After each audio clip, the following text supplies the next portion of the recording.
Hey guys, Monke AU here with another video, and today we're going to be going through my UFC 310 predictions, the final pay-per-view of the year.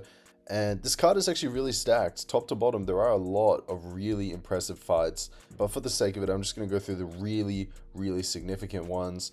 First fight, Movsar Evloev versus Aljamain Sterling. Now, I'm going to go with an underdog pick on this one with Aljamain Sterling, and Aljamain is, I think he's pretty sizable underdog. He's $3, and I think Movsar is paying 1.2 or 3 or something like that. But the point is that he's a big underdog. But I heard a really compelling argument for Aljamain the other day, which if he implements, I think this is an easy way to beat Evloev. Now, what it comes down to is both of these guys have really good wrestling, obviously. But here's the big difference. Sterling is able to throw submission offense whenever he is grappling, versus Evloev, who kind of just sits there, if we're being honest. Evloev, I can't even remember a time when he even threatened someone with a submission. He's always being threatened by submissions whenever you think about the Diego Lopez fight, or he just kind of sits there, right? Aljamain Sterling, even though he hasn't done it recently, back in the day, he was a submission artist. He submitted Corey Sandhagen. He at least puts people in dangerous situations where they need to, you need to do something about it. And what it comes down to is if both of these guys wrestling are going to count for something, the extra factor of Aljamain then going for submissions will probably be enough for him to win rounds, right? And his striking is probably better than Evloev's. I think what it comes down to is his striking and submissions are better than Evloev. Evloev, however, his wrestling is probably going to be better. Is this going to be a boring fight? Maybe. Hopefully not. I hope this is banger so both of these guys can beat the allegations. I think Sterling probably going to be coming into this fight with a different mindset because he knows that, unfortunately, the company isn't going to do him any favors. So he really needs to put on the brakes to make sure that Evloev does not win. And if he does beat Evloev, then he'll kind of get the fans behind him. He can get some momentum going because he'll have two dominant featherweight fights.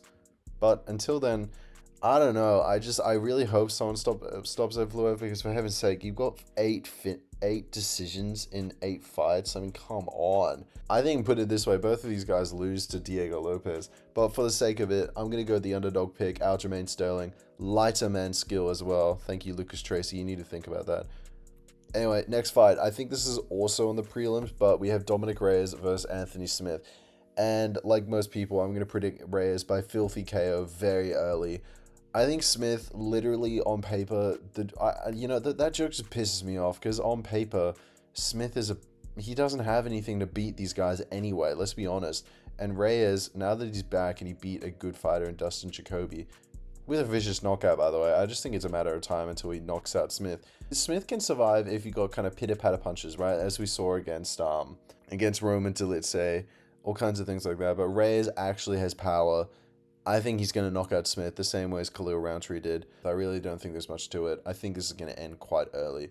Next fight on the main card, again, skipping over some other fights, but Bryce Mitchell versus Kron Gracie. Again, you guys have probably heard it before. I don't know why this fight is being made. I think they're probably doing it because of the name value of Gracie and the fact that, who knows, maybe he could pull it off. But against someone else, maybe. But this is against Bryce Mitchell. And Bryce Mitchell has submission ability and he's got good threats. The fact is that he's only lost to the best division. He only lost to Josh Emmett. And he only lost to Ilia Topuria. And look at how good Ilia's done for himself. Because of that, I don't think Mitchell is going to be able to submit Gracie. He's obviously, listen to the name Gracie, he's going to be good enough to, resist the offensive takedowns, the offensive submissions, things like that. So I think he just cruises to a decision. I think Gracie's key to victories here are probably also a decision, but for him, it's going to come down to just doing more than what he did last time, because apparently what he did last time was literally butt scooted, which is pretty rare to see in MMA. From what I can tell, Gracie's just done some really dumb things whenever he does fight. So I don't know, hopefully he changes that so he can get a better fight. But if not, this is a pretty easy fight for Mitchell. And I think it's like 7-1 that he wins or that he loses this. So if he does lose this, that'd be a massive upset. But still, interesting fight, I guess. Next fight, the rematch, Cyril Gane versus Alexander Volkov. Again, I'm going with the underdog here. I think Volkov is going to win this fight by decision because you hear people saying that Cyril Gane's striking is on a different level. I'm not convinced, I'll be honest, and maybe it's because I haven't watched that many fights, but I think Volkov is on a tear recently because he's been very, very strategic. Very strategic. He knew with Pavlovich that he needed to piece him up from a distance, and it worked. He knew that with Tuivasa, you can't let him get a fluke win, so he took him down and hit him with a choke. I just think he's on a different level now, and I don't think Gane necessarily is in the right headspace. I think he's preoccupied with other things. I think this is going to be a stand-up fight. I think if anyone's going to instigate the takedowns, it would be Volkov. But I think Gane hopefully has learned his lesson ever since the Jones loss and knows that you can't be a sitting duck. You need to be able to resist the takedowns because otherwise it's an easy submission. In theory, Volkov could submit Gane. I really don't see it happening. I think Gane's keys to victory obviously are just being the superior striker. But I think Volkov has learned from that. I think he's intelligent enough to realize this, that he needs to go in and out, in and out, in and out, and cruise his way to a decision. Do I see a finish? Probably not. I think this is a competitive heavyweight fight for once because neither of these guys are blobs, are actually athletic, and I think we're going to see a good fight. I think either one of these guys, whoever wins this fight, probably is going to go on to fight the interim or the real champion in Aspinall if Aspinall does not fight Jones, which initially I said that wouldn't happen, but the more I hear about it, the more it seems it might actually happen. Still, good fight. Next fight, co-main event, the people's main event, arguably, Shavkat Rakhmonov versus Ian Machado Gary. And I'm not going to go against the grain here. I think Rakhmonov is probably going to sub Ian Gary because, well, what I've heard is that Machado Gary, he's probably going to have the better striking on paper, right? Because he's got a high accuracy from what I've heard. He's probably got better fundamentals. But, I mean, I listened to his interview with Ariel Helwani yesterday, and he observed this in Shavkat in that everyone loses because Shavkat slowly and surely gets closer and closer and closer, right? So Gary's solution is just to avoid that, right? Which I don't know if that's the best strategy necessarily, because if you mess up and avoid him for the whole 5 rounds, you're gonna either look as a coward or you're gonna lose the decision because you're not pressing him at all. I think it's a matter of time until Shavkat does get his hands on Gary. And I do agree with the narrative going into this fight that Gary is going to be...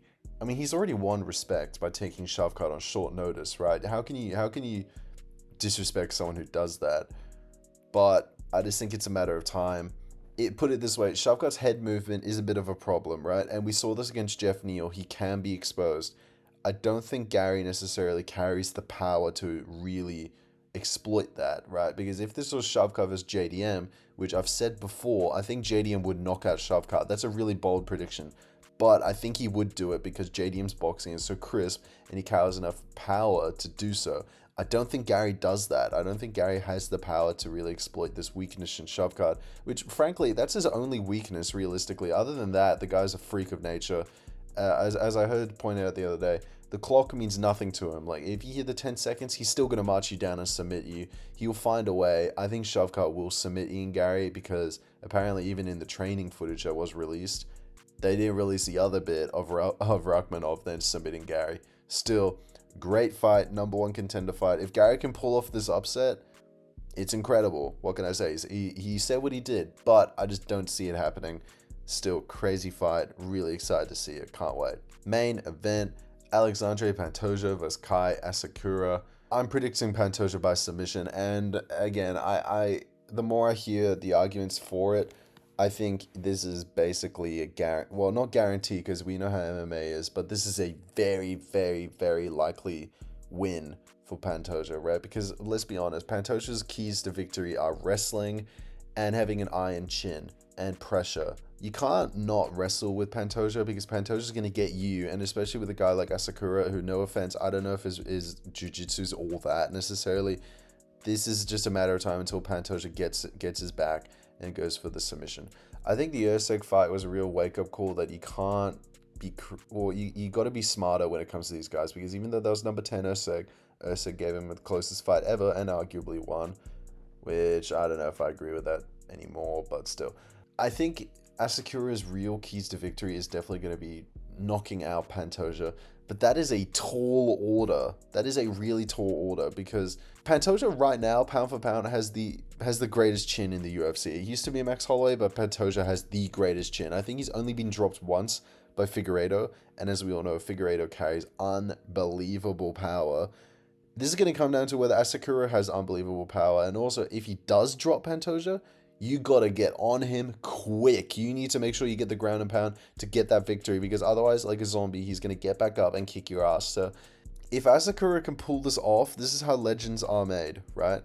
But the odds are stacked against him on paper. That's all I'm saying, because I think Pantoja is more well-rounded, and guys who frequently come from other organizations into the UFC often get manhandled because the caliber of UFC fighters is so much higher than everyone else. And Pantoja is probably the second best featherweight of all time. And who knows, maybe even the future best featherweight than all time, which is, again, tall order, gonna have to beat DJ, but who knows, it is possible. Still, I think Pantoja probably gets this done by submission. So yeah, that just about does it for my prediction of UFC 310, final pay-per-view of the year. Let me know what you guys think in the comment section down below. Do you think these predictions are a bit outlandish? Do you think they're right? Do you think they're wrong? What other videos would you like me to make? What other fights do you think should have been added to this card? Also, let me know what you guys think would have happened if Bilal Muhammad versus Shavkat was still on the card. Me personally, I think Bilal would have gave a really competitive fight. I'll put it that way. I don't know exactly how else it would have gone, but I think he would have gave a really competitive fight. Similarly, what do you guys think would have happened if Vicente Luque versus Nick Diaz was still on the card? Nick probably would have been murdered, but you never know. Anyway, see you guys in another video.